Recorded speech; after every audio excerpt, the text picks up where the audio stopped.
But the thing is that in the 21st century church, you say, this person has got a gift for evangelism, send them out alone. So they're like a gunslinger. It's like a Western cowboy movie. You take the evangelist, you give him his Bible, put it in his holster, he takes his 4 spiritual laws, and off he goes. And he comes back and said, look what I got 8 of them. I got 8 saved souls, but you forget about them. And that's not it. What Jesus did, he develops a community of a solid core of 12. And he takes those 12, does he send them out alone? Never. He always sends them out in twos. They always went out together as a smaller community out there. And they came back as community. And again, I think we've missed part of that. I think really an aspect of becoming a disciple is as we take a look back to these days, back to our Hebrew heritage, coming back to the oneness that they felt. And to realize that when we follow Rabbi Yeshua, when he says, go make disciples, he's not saying go out alone and do this alone. We have to do this as community. Another aspect of that too, as they're here in the Insula, we talk about this oneness. Jesus expresses this. It's his heart's desire. And I always like to say this. There's many men or many women who will expound upon the Bible, and it's wonderful, and there's great teachers out there and so on. But I always say, I always listen to Jesus' words, because Jesus is God, rather than somebody who contradicts Jesus and says, well, I get a different opinion of what he meant. So when I take a look at the book of John, Jesus is talking, in my Bible, the New American Standard, it talks about the high priestly prayer. And there's a verse there in John 17, verse 11, it says, I am no longer in the world, and yet they themselves are in the world, and I come to you, Holy Father.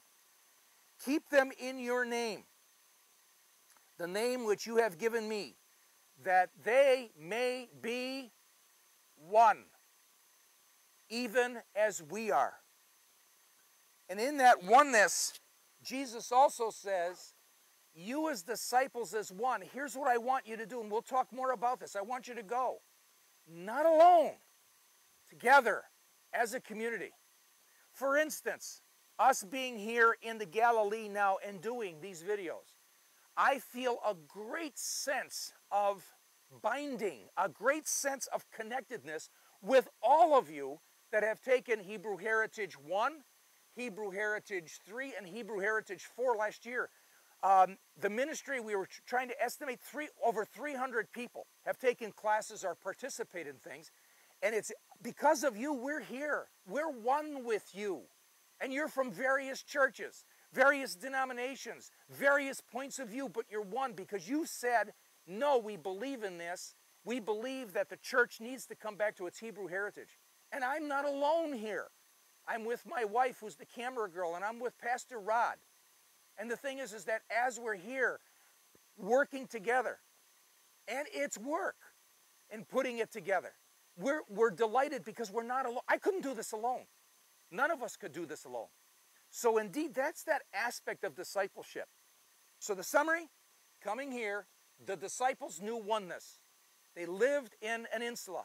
They knew the oneness of family, the oneness with the entire town, and this town, Capernaum, or this town, Chorazin, is also one with Capernaum, even though it's far away. Why? Because they have the same view of God. We don't have that anymore. We've got one church and another church. We don't feel any unity anymore.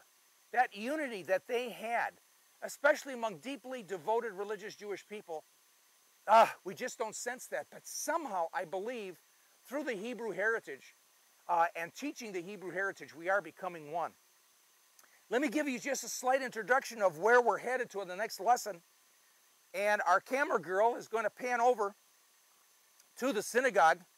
I'm going to walk slightly over there. I'm going to walk into one of the insula rooms here. Walk into this one specifically.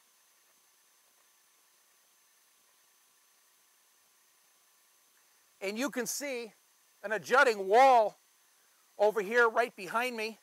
That's the synagogue. Now this synagogue itself was built Again, 4th century, Common Era, 4th century AD. But also, this is an aspect of importance of what it means to be a disciple, to understand what this is.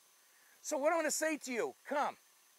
Not here. We're going to go to another place where there's a synagogue.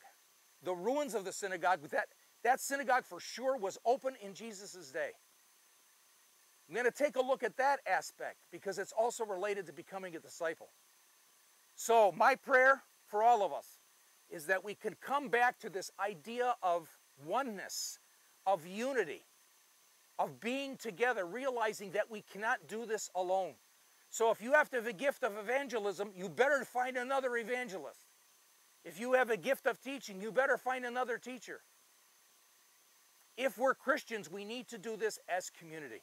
And may it be, Lord, that indeed you would bless us that way. Well, we're going to be heading to that place that I can take you in terms of that synagogue and how it affects discipleship. Come.